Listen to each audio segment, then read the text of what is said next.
go. Is there something? That was that.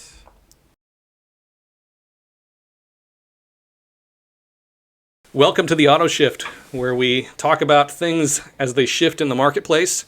All them changes. All the changes. And today we're here to talk about Barrett-Jackson's Palm Beach auction 2025, a sale that just wrapped a few days ago. So we've got a list of cars here that we think are indicative of shifts in the market and things that we think are interesting, noteworthy, need to be discussed.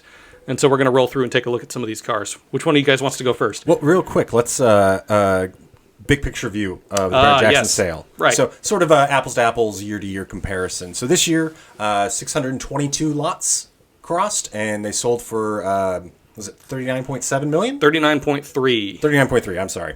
And there were no $1 million cars that sold this year. There were a couple that came close. Correct. But nothing that sold at the seven-figure mark. That compares to last year's number, 614 lots for a grand total of 45.7. So that's down 6.4? Yeah, and they had 3 cars that sold for over $1 million last year. And then you can look at that even further back, 2023, 622 again, grand total of 44.4. And they had $1 million car that was outside of the charity lots that they were offering that year. And there was really just one that came close this year. Just Right. a Ford GT at 902 or something like Which that. is funny because that's the same. They had a heritage edition that sold in 2023. That was their $1 million car that year. Yeah. So that must be a go-to for them at that auction. Yeah, the second generation Ford GTs are, get them in Palm Beach apparently, or Now, sell them. We should probably discuss the Palm Beach auction just in general a little bit. This is one of Barrett-Jackson's satellite sales that they've been doing for quite some time. But it's like the auction that they run in Scottsdale, but it's a little bit smaller, and they tend to bring kind of the same sort of grouping of cars that you would see at Scottsdale, but it's not quite as big in terms of numbers. There's a lot of used supercars, luxury cars there as well, between that are filler versus some of the other high-end muscle or kind of mid-tier muscle, I guess you could say, at like a Scottsdale sale. Yeah, but most of the big auctions do that. When Sure. they have to run an auction that's based on volume, you're going to see a pretty wide range of things. And Barrett has always been pretty good about bringing in that wide range of things. And it's funny because when you roll through and look at the numbers, you can tell without even looking to see what the run list is where you are in the day. Yes. Based on the number or based on the values that you're seeing come through. So, if it's early in the day on the first day, you're going to see stuff with average pricing probably around 15 to 30K. And then all of a sudden it ramps up as you get into the evening Very, hours. very quickly it goes to double digit or 6 digits. Yeah, and then it will go right back down. You can tell it's the next morning. And here we go again. And You can even tell by just the car. If you're seeing an SL 500 from 2003, you're pretty early in the day. Yes. Well, along those same lines, Mecum Houston was a very similar setup.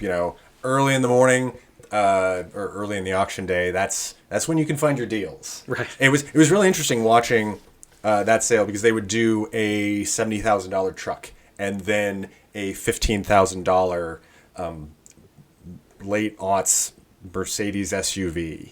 Exactly what you'd see at a used car. ML63. Yeah, stuff like that. And the values were pinging between something interesting to something like, okay, nobody wanted that Maserati Quattroporte or Ghibli for $15,000. Because Nobody should either. No, they shouldn't. all right, well, let's get into some of Back to these Barrett. lots that we have here. And Yeah. The first one I want to talk about, it sort of relates to the auction world in general right now.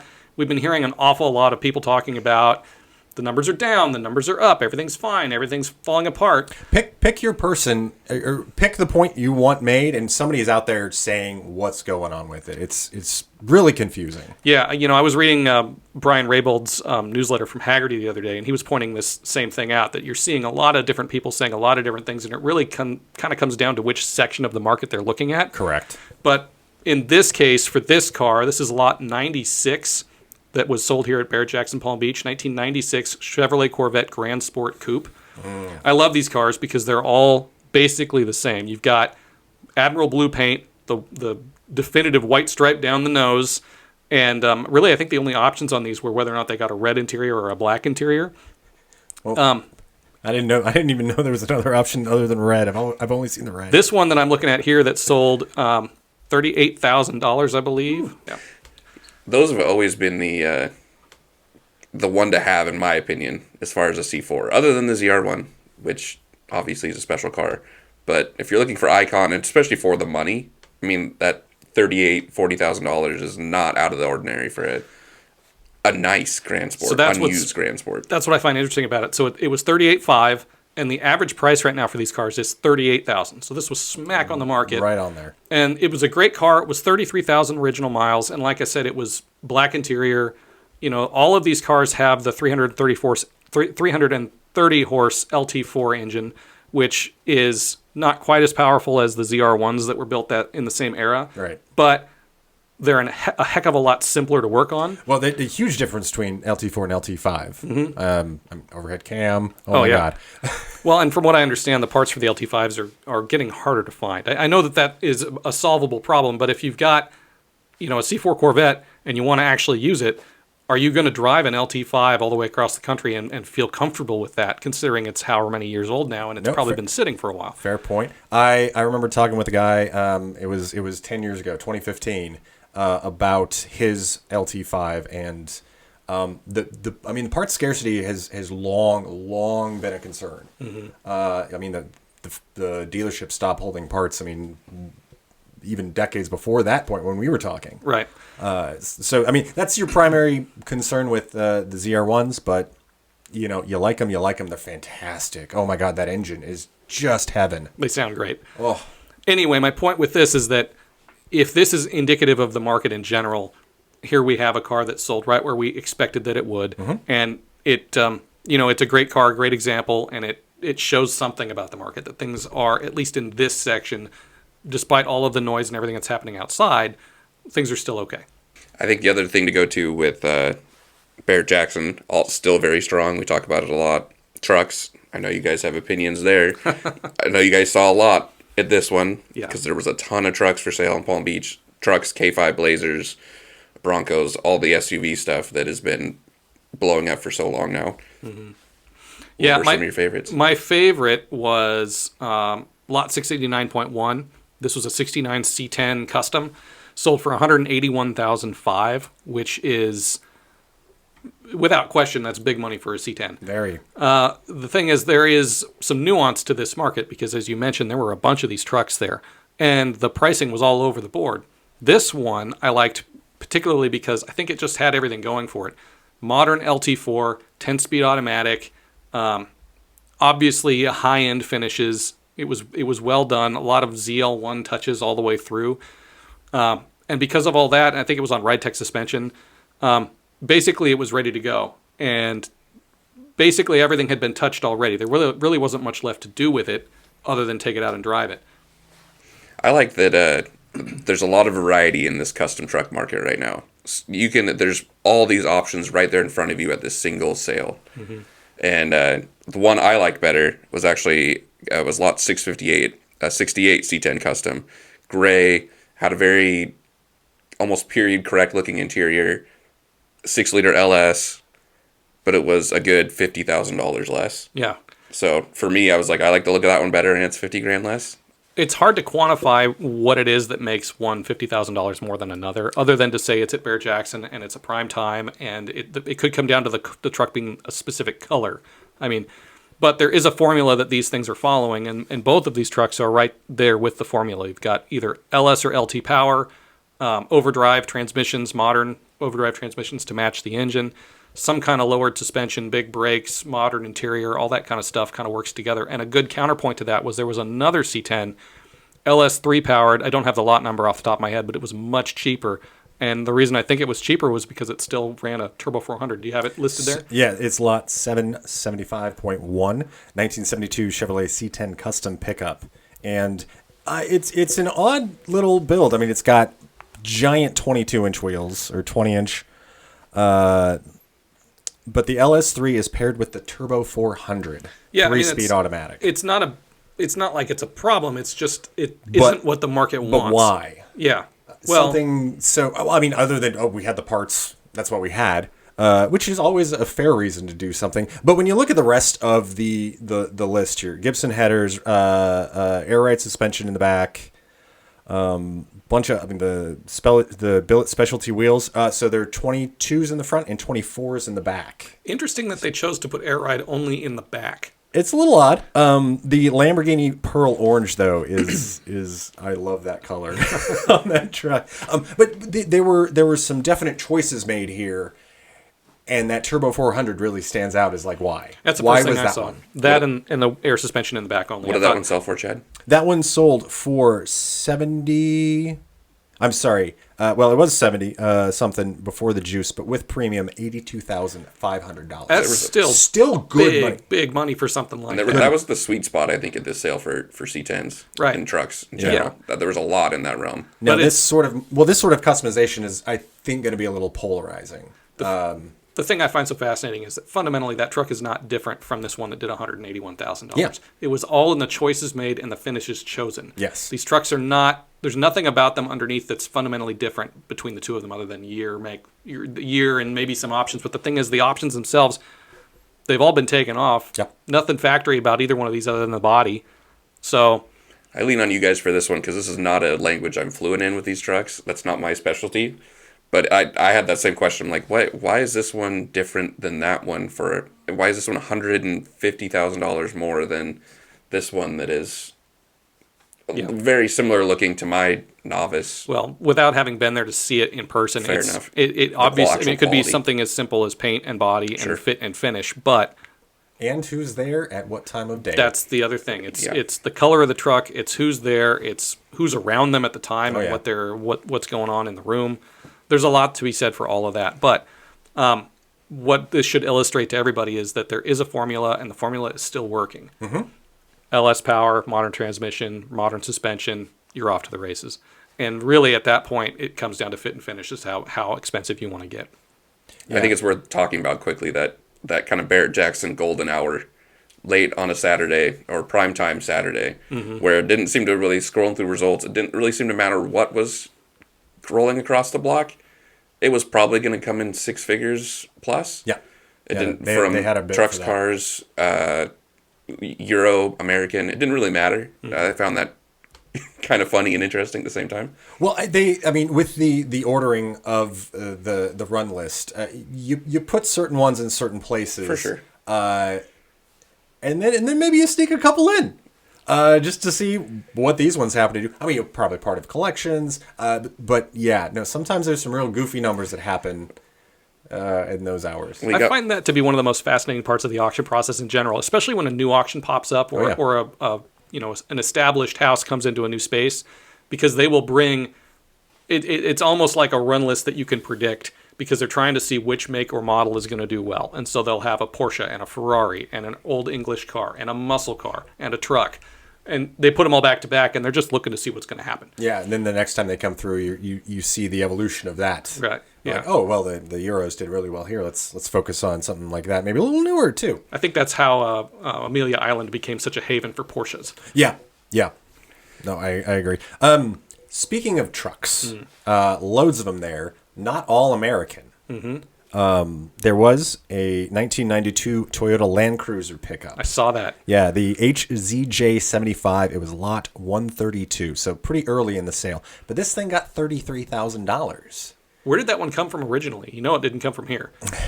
The VIN is a Japanese Interesting. Okay. VIN.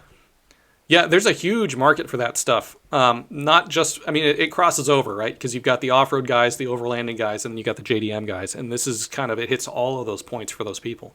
And so it's not surprising to me that it would either A, be there, or B, sell for a decent amount of money.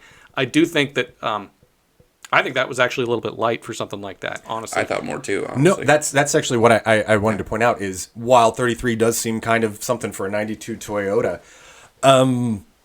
it could have been more, and I wouldn't have been shocked, if this thing eventually starts with a 4. You find the right place. Maybe we're talking a $50,000 vehicle. Yeah. What was really interesting about this is it's not so much. It looked fantastic. It looked really good for its age, not restored and done up and all that thing. So it did say it was imported and acquired by the current owner in 2024. Nice. Okay. So pretty real recent one. But it has 163,000 miles on that little diesel engine. It's nothing for one of those. I know. That would diesel. normally scare the hell out of people, but this falls in a category that it doesn't matter. No. I mean, you're starting out with a Toyota. Yeah. Great. Mm-hmm. Those engines are going to live forever. Smartest thing Lotus did was put a Toyota engine in that Elise. Yeah. I got another one for us here that I think is an interesting one to talk about. 1951 Chevrolet Styleline Custom Coupe. This was only $39,600. And it doesn't seem like it's that big of a deal. Okay, whatever. Until you realize it was a Riddler Grade 8 winner at the 2011 Autorama in Detroit. It was in Hot Rod Magazine. The fit and finish on this thing was really, really nice. Magazine car going for...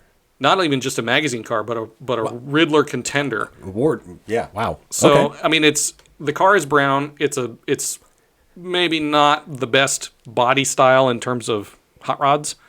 I think the headlights came out of either a Mercedes or a Mini, something like that. Real round. Yeah, but you want to talk about customs and a shift in the demographic and a shift in what people are interested in. Here it is in neon lights. Yeah. Right? $39,000 for this thing that probably cost many, many factors of that to build and has been to the right places and gotten some of the right awards. Yeah. Those are the right names. It was shocking to me. I think somebody got a great buy on it. But again, I don't know that I would buy it because I think that this is a kind of shift in the market that we're going to see a lot more of. And it's something we've seen before. And it's not like this is new. It's just, to me, this is something that really stood out. Yeah, I mean, I saw that car as I was scrolling through stuff, and I just went by it. I'm like, okay, another nicely done car in root beer brown. Okay. But I think the price reflects what do you do with it as the new owner? Where are you gonna take that, and you're gonna get kind of this same reaction everywhere you go until you tell people that it was this magazine car and a Riddler, finalist and all that kind of stuff. By looking at it some 15 years later, almost, it's hard to tell. From the look of it, basically. There were other hot rods that did as well or better that didn't have the provenance that this one did, which I thought was fascinating. There's a truck. It was a truck cab. I'd have to go back and find it. But it was quite a different sort of look and not something that I thought was really all that interesting. And it sold for better money than this. So Wow. Okay. Either somebody was eyeball, asleep though. at the wheel or there was something that we're missing here, but I don't think that's the case. I think what we have is something indicative of a shift in the marketplace. People are looking in different places now, and who was the buyer? Who were the buyers at this auction that would be interested in something like this? I mentioned before, maybe not on this podcast, but I've got friends that are into the street rod world, Oh, yeah. and they are getting kind of bent out of shape that there are so many trucks. People are building trucks now instead of building 32 Fords or 36 Fords or whatever the case may be. And I think this kind of falls into that category a little bit, and it sort of highlights a little bit of how this is shifting. Mm-hmm. But you said it too, Style Line. I mean, you don't think Style Line and think, man, that's a sexy car to build out. I mean, unfortunately for the Style Line model itself or whatever, but I mean the Tri-5s, Sure. not long afterwards, steal all the attention. I mean, if you're thinking 50s Chevy, while I mean obviously this one is a tremendous build. Mm-hmm. I'd argue that's kind of a dead zone in the car manufacturing of that period anyway. 45 to 55, that kind of mid era of like. Well, for so many of them, I mean, they were just retreads of pre-war. Sure. For that, Exactly. 46, 47, 48. I mean, then you're finally getting the new models coming back out. Something more classic, and then they came out with the Tri-5, Well, and all new. It's when GM with the art and color division really started to embrace model year changes and big style exercises, right? I think in today's world, though, that's kind of a forgotten decade of cars, and Well, we might yeah. be seeing a little bit of it starting there. I mean, that's I not the best base to start a build with. You've got even though it's crazily well done. Harley Earl and his team, gearing up to build things like the 55 Chevy while these things are being produced. So, Can I just give a quick RIP to the replica 23 window microbus market? I wish you would. I just saw those over and over again, and I'm like, oh, I mean, they're still way too expensive for $50,000 or whatever. But man, remember when those things were like $100,000, $200,000, $250,000? Yeah, it was pretty predictable. One of those popping up at the right kind of auction with the right kind of look, and yeah, you're talking six figures easy. Yeah. And now I don't think any of them here hit six figures. None that I saw. And I don't think most came close. I think there might have been a real one that actually sold for a little bit less than some of the other replica 21, 23 window. Just there still are some flash in the pan crazes. That was one of them. Yeah, well, there will always, I think, be the market for those groups. Just this last weekend, the 1st through the 4th, there was Synchrofest down in Hollister, California. So 300 of these 4-wheel drive Vanagons, 2-wheel drive microbuses, whatever the hell they are. They also, the ID Buzz is allowed in, the new electric one they got. Interesting. But 300 of these things show up, and they just toodle around this park for days and days. And there's luxury, primitive camping spots. I don't know what a luxury primitive thing is, but they have it. Good view, maybe? Maybe. Better view? Electric, no water. Yeah, but there's... I mean, there were thousands of people that showed up to this damn thing. Mm-hmm. It's really cool how... that, I mean, that's not the market. I mean, the market plays to that for sure. But how there's, groups out there just doing their own damn thing, having a good time with these things. You're talking to someone who goes to tractor shows. So you don't have to sell me on it. I'm there already. But it was fun to actually kind of observe, because I was following it a little on social media. These guys out there having a hoot with these just air-cooled buses. It's what it's about, though. I mean, why would you buy something that you're not going to use? And these guys are using it, right? Yeah, well, I think the value, I mean, in investment, that's why you would buy something not to use it. And that has, certainly we've seen the rise last 10 years plus for sure. Lord knows the muscle car market, the 10 years prior to that, how, these things are valuable. Or more people are getting back interested in them, so they're more valuable because there are fewer of them, attrition, all that crap. But it's nice to see something kind of independent of the sales. Just people out there tootling, having a good time. I like it. I mean, at $55,000, it's a lot more appealing than at $250,000 for one of those. Yeah, I would drive it down probably there. Be more tempted to use the $55,000 one versus the 200. Anyway. R.I.P. to those six-figure buses. What? Before we get to the Super, because I see you pulled it up and it's on my list too. 61 Lincoln Continental Custom Convertible. And when I say custom, I mean this thing is slammed on air suspension. Basically, it's had the same kind of attention doted upon it that you would have seen with that Riddler car that we just talked about that was $39,000. This one's $181,500. Now, it's not the first time I've seen a Lincoln Continental Custom. Yeah, the 60s Continentals have a strong following, especially at Barrett-Jackson, which is what I was getting at. Is that we keep seeing them show up for auction, and they do really, really well. They do so well. And what's interesting here is that I don't think that the $39,000 on the other one is reflective of people not liking custom cars in general. I think it's just the focus has shifted, and this is a really good example of where it's shifted to. Correct. Yeah. I mean, that four-door convertible, it's such a weird thing, too, that everybody loves. It is peculiar. You got suicide doors. Yep. Yeah. It's a look.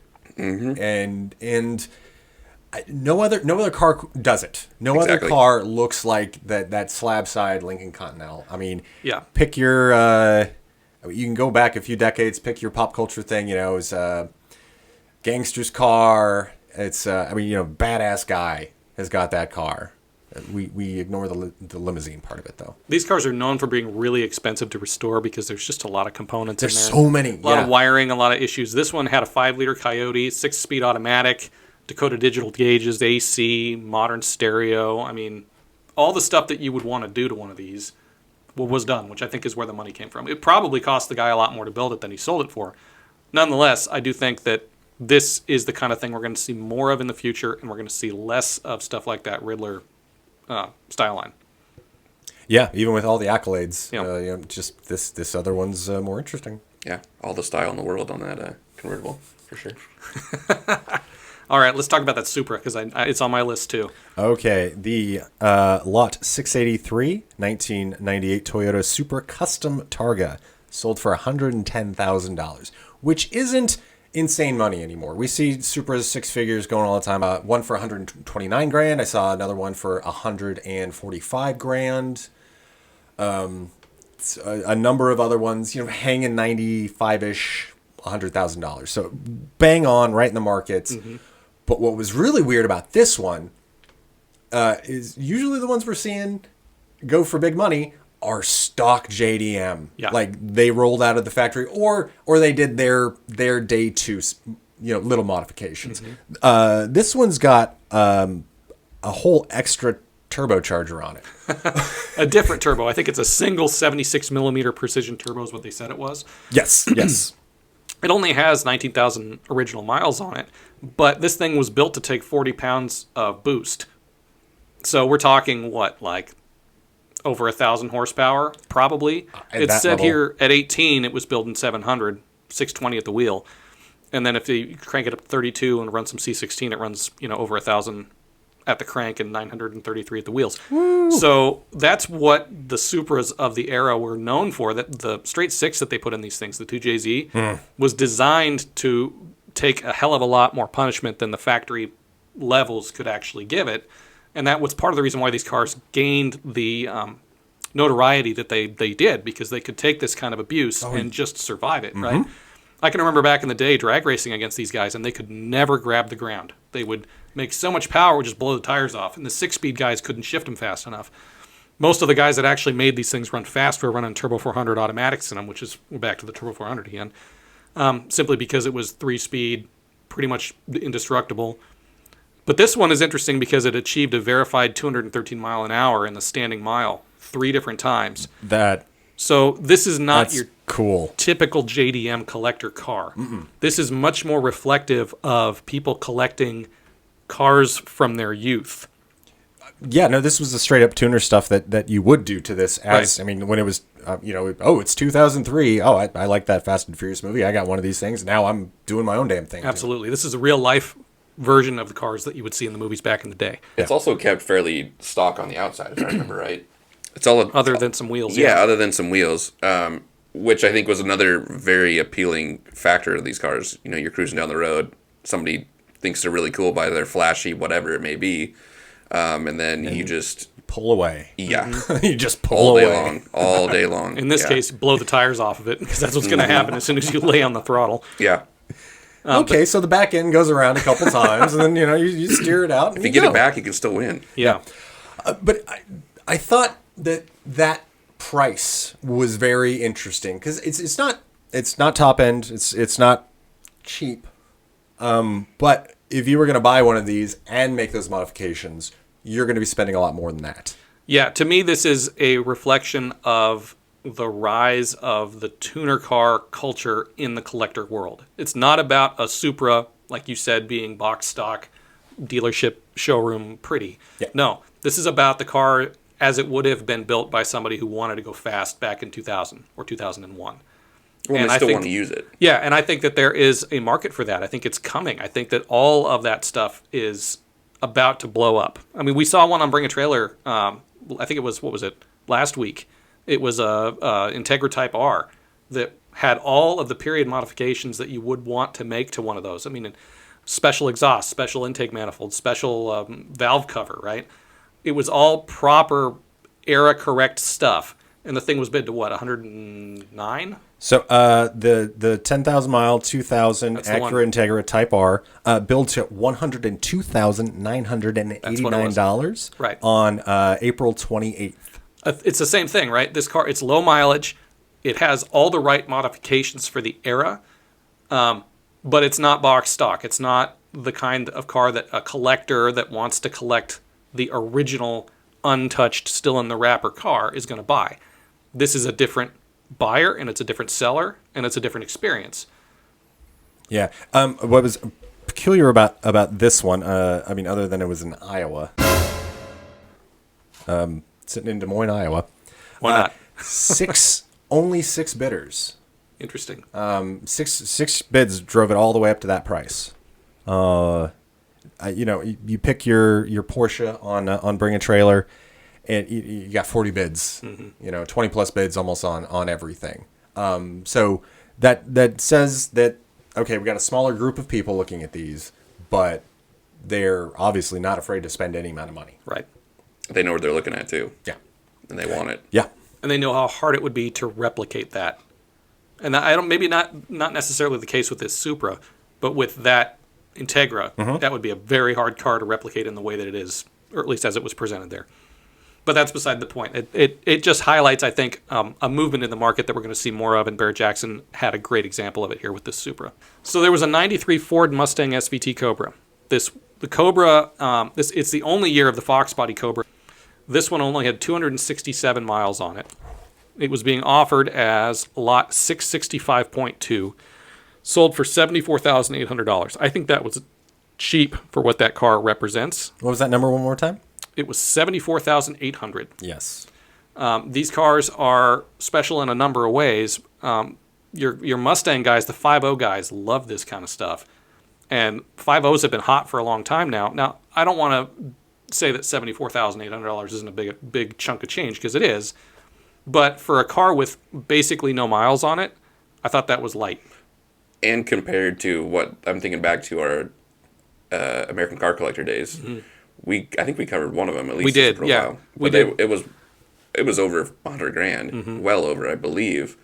So this is a big drop compared to that peak. Yeah, I'd have to go back and look to see what the highest point is. But, I mean, this thing still had plastic on the floors. I mean... As a lot of them do. Pretty much. I mean, there's a small number. It does raise another question, is what you're going to do with something like this. If you're a collector and you just want to line them all up, there you go. And what's the value in something like that? Well, on this day, it was $74,800. Don't forget, this is 2025, and we have no idea where the rest of the year is going economically. That's the truth of it. Yeah. I mean, there's people. I mean, I got this computer because in a month, what are the prices going to be? I mean, stock may still last for a while, but I don't know. So there may be a slight pullback that way, but you might just not have had that other person in the room that was willing to pay that much more for that car when it probably could have done more. So I've got the most recent sale, $74,800. Okay. The top sale, $118,000. Okay. And these are just 93 SVT Cobras. Yeah. Average price of $58,000 right now. When was the 118? Do you know? The 118 was Pre-2020. April 1st, 2023 on Bring a Trailer. 2023. Okay. Yeah. All right. So they were not as quite as high as my memory was bringing, Kissimmee, but still. 2022 sold an 93 SVT Cobra for $110,000. So yeah, there are definitely low mileage examples that were much more expensive than this, and this was, I mean, it doesn't get much more low mileage than under 500. So I would add that maybe some of it comes into the fact that kind of what you're talking about on that Supra. There's a usability factor on a car that's already been used, well used in the case of the Supra. This is a mint car that any driving is just going to deteriorate value and condition. Or, I mean, I would guess value as well, but we don't always know. But do you want to be the one that does that? If you're purchasing the car knowing you want to drive it, does it make sense to buy that car? Depends on how you value things. Sure. If you want to have the experience of owning the car as it would have been when it was new. I've done this. I bought a 2001 Camaro SS, not in the same category, but the car had no miles on it, and I just took it out and drove it for the next 5-6 years. Yeah. And it was great. I paid too much for it, but it was the experience, And I could see somebody doing that with a car like this. Sure. So let's talk about this Super Snake. So along the same lines of total non-use and a specialty Ford Mustang, lot, where are you? 777. Okay. Was a 2007 Ford Shelby GT 500 Super Snake 40th Anniversary Edition coupe. This thing had 167 miles on this thing and sold for a very impressive $71,500. That is big money. That is very big money, because I was having a look around the webs to see what one of those, it was 07 to 09 was this model of GT500. What those might pop for, and the highest one I could find was 82,500. Interesting. So we're within real spitting distance of that for an unused 40th anniversary car. 40th anniversary GT500. Yeah. Super Snake, right? Yeah, Super Yes, Snake. Super Snake 40th anniversary. Yeah, all the bells and whistles. So the 5.4 6-speed manual, and in no use. And these things were the hot ticket when they were new. Oh, Th- they were this- so. This was the car. Yes. So when I was working for Ford, these were just on the way out. Yeah, like the last model year might have been my first year working with Ford. And you needed specialty training to be the person to work on these at the dealership. The dealerships, they had one designated person that they would send off to get trained for specific makes and models and whatever else. And the SVT stuff had their own program. Interesting. So Greg was our guy. He got to work on the Ford GTs when they'd come through. He worked on this one. I remember he actually did the unwrapping. As they come to the dealerships, all wrapped up. You go through the checklist, make sure all this X, Y, and Z is ready for the customer. He was responsible for that on the SVTs as well. Even the standard GT500s though have held up pretty well considering how far out we are from 2007. But I mean, we were selling them on the used car lot a decade ago, and they were still back then even $40,000-$50,000. They've dropped a little bit, of course, but they're still pretty heavy now. If you were looking at just your run of the mill GT500 convertible from that time, I mean, you could be. I mean, $35,000 is totally reasonable. But yeah, we're talking double the amount for something just untouched, basically. Interesting.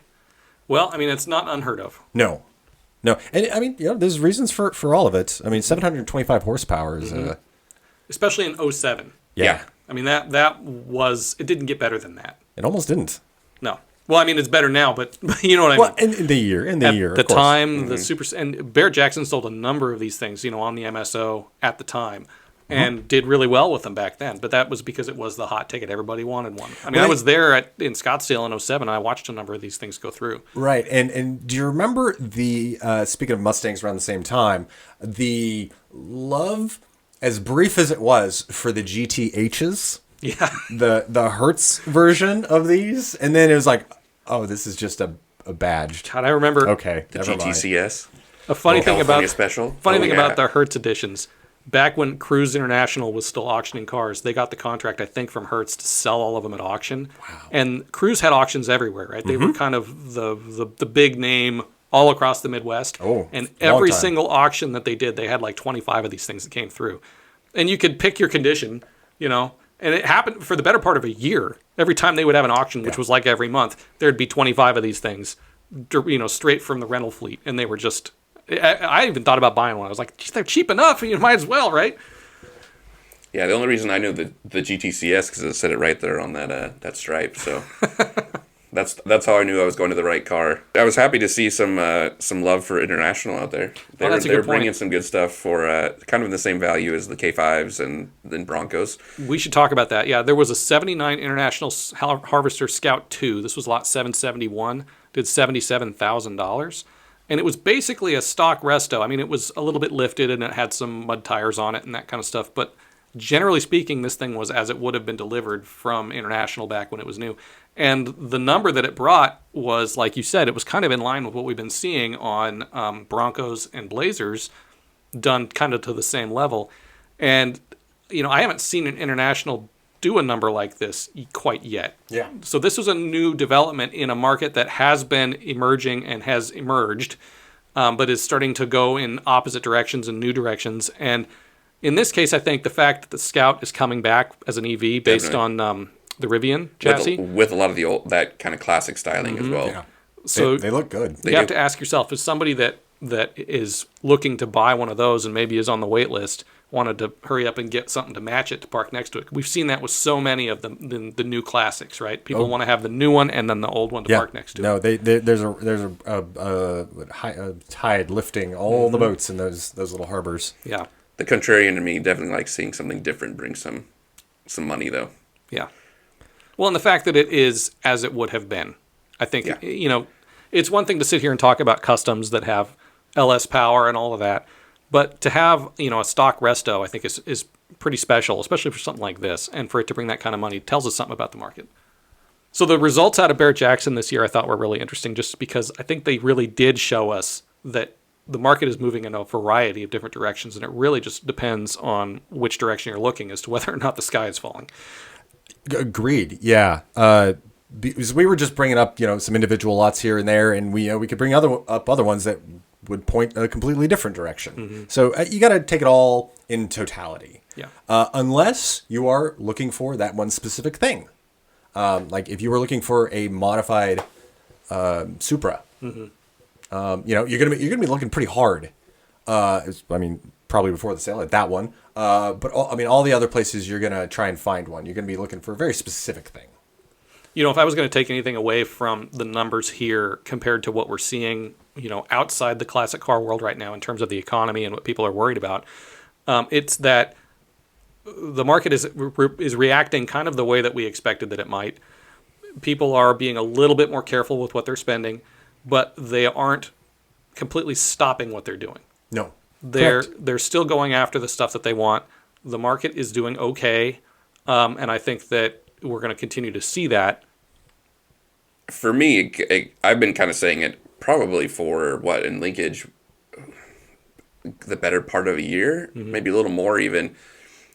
I leave it at the top end is where the softening is happening more actively right now.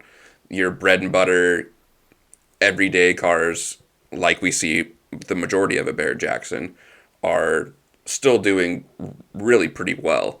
I think the top end can be kind of quantified by that top lot here. It was $902,000. They didn't break $1 million on a GT. $902,000, and not breaking $1 million is a big deal at a Barrett sale. One of their big time sales. It's smaller than Scottsdale, but people are not ready to totally shell out the 7 figures. But if they're doing well enough, and 6 figures is not a big deal, which is good on them. I'm jealous, but it's probably a good time to talk about the sociological aspect of this too. And I when I talk about the market and I think about the market, I try not to bring politics or anything else into it. But I do think that there is an increasing need to look at where auctions are happening and what your average auction buyer at that location is thinking right now. Yeah. We're talking about an auction in Florida. Yep. And so if you're looking at the top end of the market being softer and the bottom end being stronger, that's what I would predict out of a place like Florida right now, because you've got people that are believing in what's happening in terms of the economy and they think things are going to be okay. And because of that, why not keep buying stuff? Could this auction bring these same numbers in a blue state right now? That's the question, and I don't have an answer for that. Yeah. Barrett-Jackson is bringing people from all around the country to go to these sales, so it's a weird question to ask, and it may not be pertinent at all, but I do think it's interesting to think about it that way. And that the auction houses probably are too. Oh, absolutely. I mean, there's nothing off the table right now in terms of keeping the businesses alive and expanding and growing. I mean, that's what you have to do. Correct. Well, let's rewind 5 years. Mm-hmm. The first in-person auctions to start happening again were in more conservative or red states. That's true. They had fewer, lockdown requirements. They were less interested in doing that. And more interested in just getting out and doing what we are used to be doing. Yeah. And it worked for them. I mean, I remember watching Meekum do pretty good business because they were the only game in town. Yeah.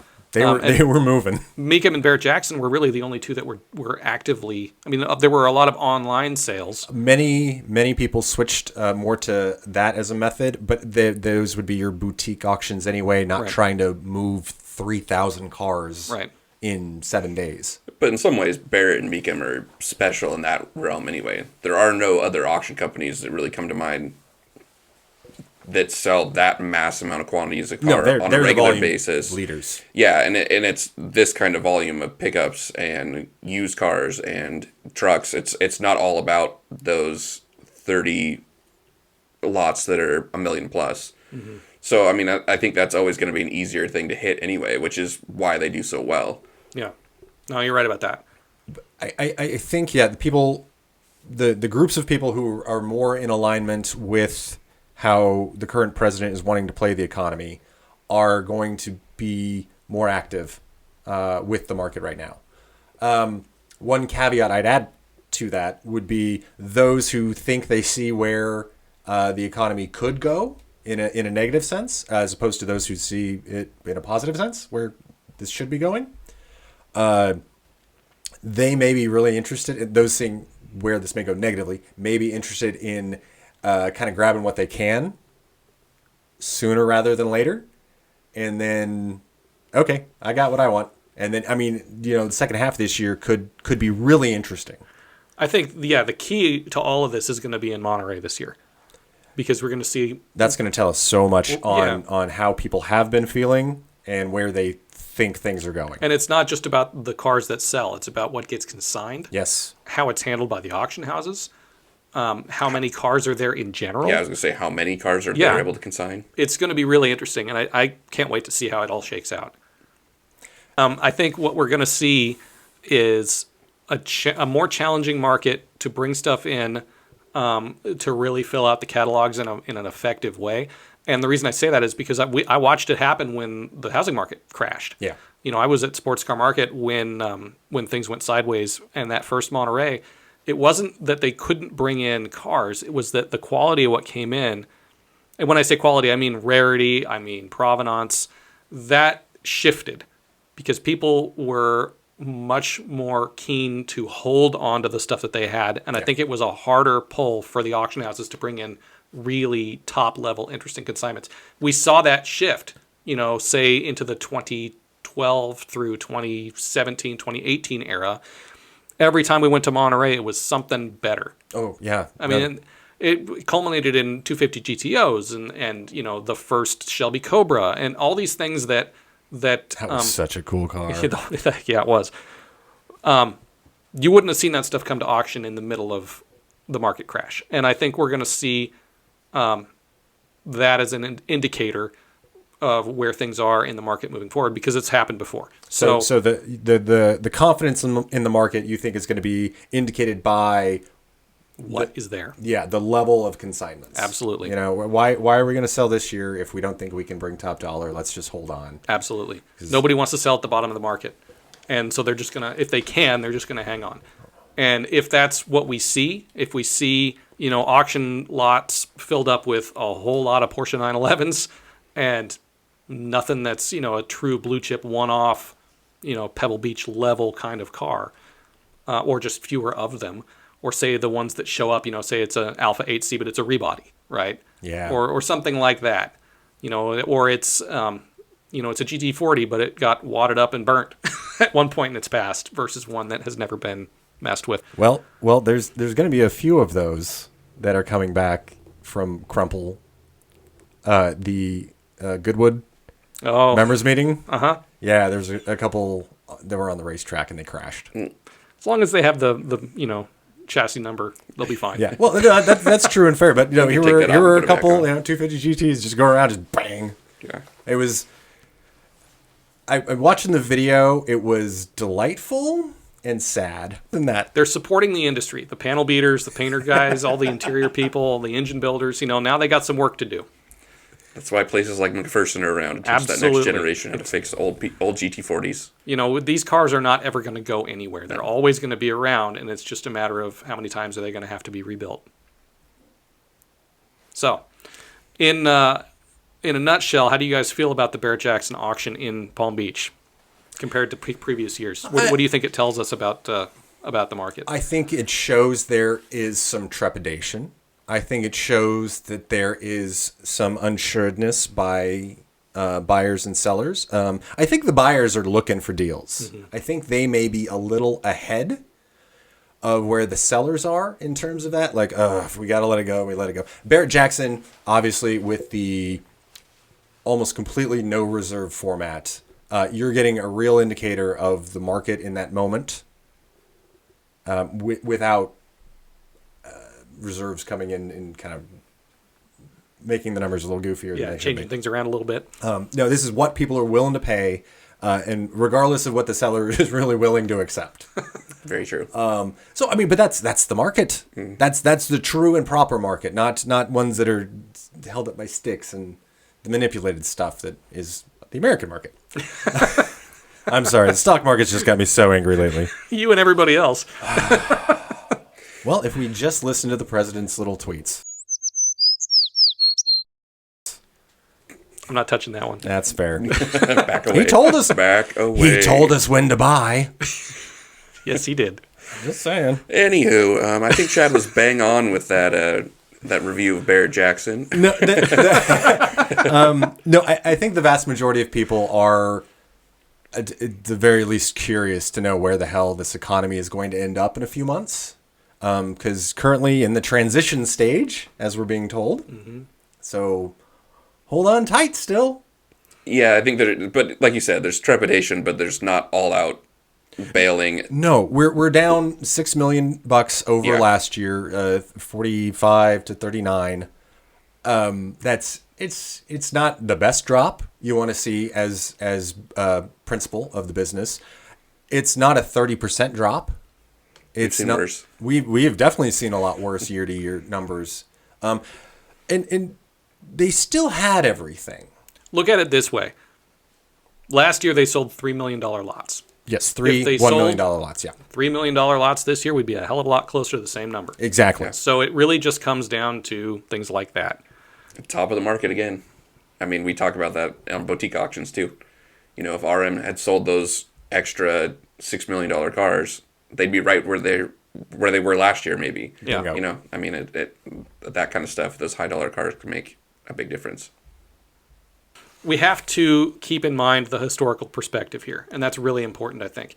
If we look back at what happened in 2008, the market, people didn't dive out of the market because the cars that they owned were still the cars that they wanted when they bought them. And I think the same thing is going to happen here. It's being reflected already. It's that at the end of the day, cars like, a Ferrari or, even the International Harvester we were talking about, are still what they were at the beginning of the day. And if you bought it for the right reasons, it doesn't really matter that much whether or not numbers went up or down because you are taking that car out to use it and you're enjoying it in that way. That was illustrated first, I think, for us in 2008, and then it was highlighted, underlined, and circled in the COVID era. For sure. And we're still there. So do I think anything is going to change in any kind of massive way? No, not necessarily, but I do think we're going to see indicators as we go through the rest of the year, and it's going to be really interesting to see how it all plays out. Yeah. Along those thoughts, I don't think short of, major economic catastrophe, and I'm not talking, over 4 days the stock market drops 4,000 points or whatever. I'm saying a real bad big bang that not one person is going to be responsible for. You could see everybody just pull back from the market, like, we'll try later. I'm going to hang on to what I got. We'll try later. I'm not going to sell.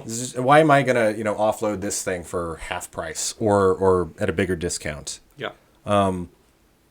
Barring that, I think we're going to just chug along.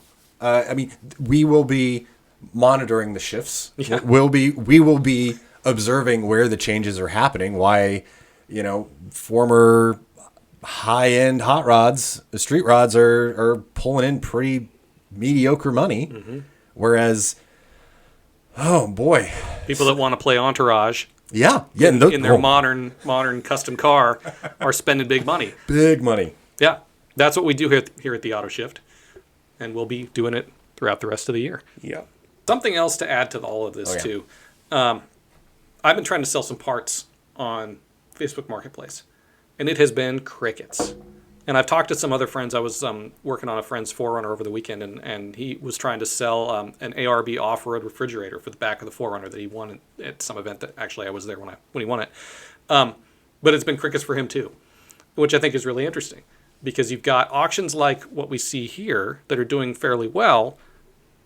But if you go further down the market into parts, accessories, things like that on a broader scale that are not in a concentrated area, it's been, at least in my opinion, pretty quiet out there. Interesting. As people are sitting on what it is they want to do with their time and their money.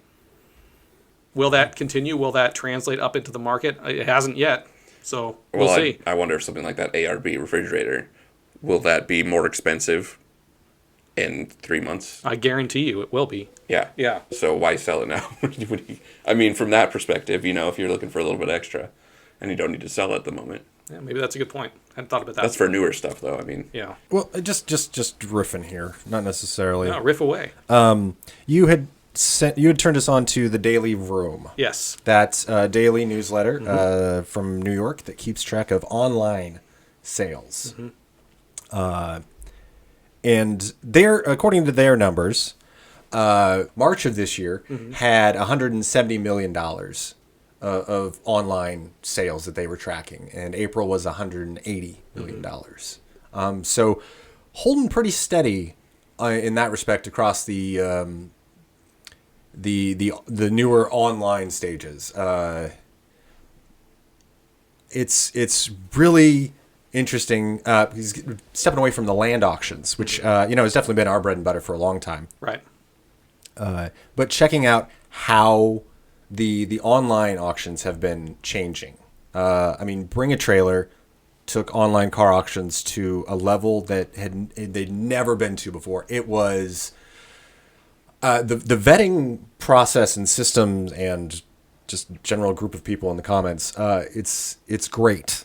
It's just great. You were not gonna pull much past this collection. No, they know. And they're not afraid to say what they know. Exactly, and that has really brought a new level to the online auction, and we got a bunch of copycats coming off of that, or using that as a base point for their operation. But things are shifting there too. I mean, while this Daily Room was counting about similar numbers. What is it? Cars and Bids. They were set up in 2020 by Doug DeMuro for like 1980 or 81 and newer. So your Radwood crowd, your all those types of people. Yeah. I want the 1980s vehicle. I want the 1990s vehicle. First time I hopped on that site, I just saw 2000s and 2010s luxury SUVs. Yeah. Just Lexus, Mercedes, Audi. I don't care. I don't. Those are not interesting to me at all. It was their bread and butter for a long time. And I think it still is a huge chunk of that. But this last week, they had announced that they are going to accept select pre-1980 vehicles. Yeah, I saw First that. one being it was a 63 split window? Yeah, but isn't it a Restomod? It's a custom. It's going to have some modern parts inside it, which I guess is the doorway in, right? Right. Yeah. No, this is definitely going to be a crowd that loves the customized stuff. Yeah. Yeah, I don't blame them. Well, no, we like that as well. Yes, we do. The factory folks don't always know what's best. They know a lot of the times. That's right, I do. But, you can take that old Thunderbird with the supercharger on it, and you can change that pulley, and you can get a lot more boost, and then you're going to blow up that engine. I saw this happen 3 times. Nice. Back in Cheyenne. I had there's a friend. I was at the machine shop when I worked there.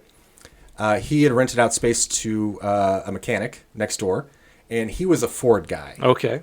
So he would bring in the supercharged Thunderbirds, all the 5.0s you could think of. He had every type running through there. It was a lot of fun, a lot of learning there too. I'm sure there was.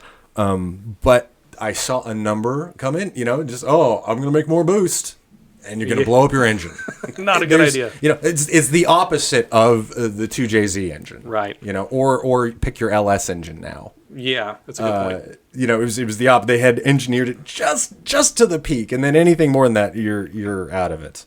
Yeah, you talk to engineers and they'll tell you that they want to engineer. They don't want to over-engineer. They want to properly engineer. Right. They're not thinking about it in terms of adding a whole bunch of power adders, which is what's so great about the 2JZ. The 2JZ. But the Cummins diesel as well. Same thing. There's a reason that those were the go-to. And still are. Still are. Yeah. All right. Well, that's it from the Autoshift. I'm Chad Allen Tysman, and with me as always, Jim Pickering and Chad Taylor. Thanks for tuning in. Don't forget to check out our website at theautoshift.com and check out our newsletter while you're there. Sign up. We'll send it to you every week.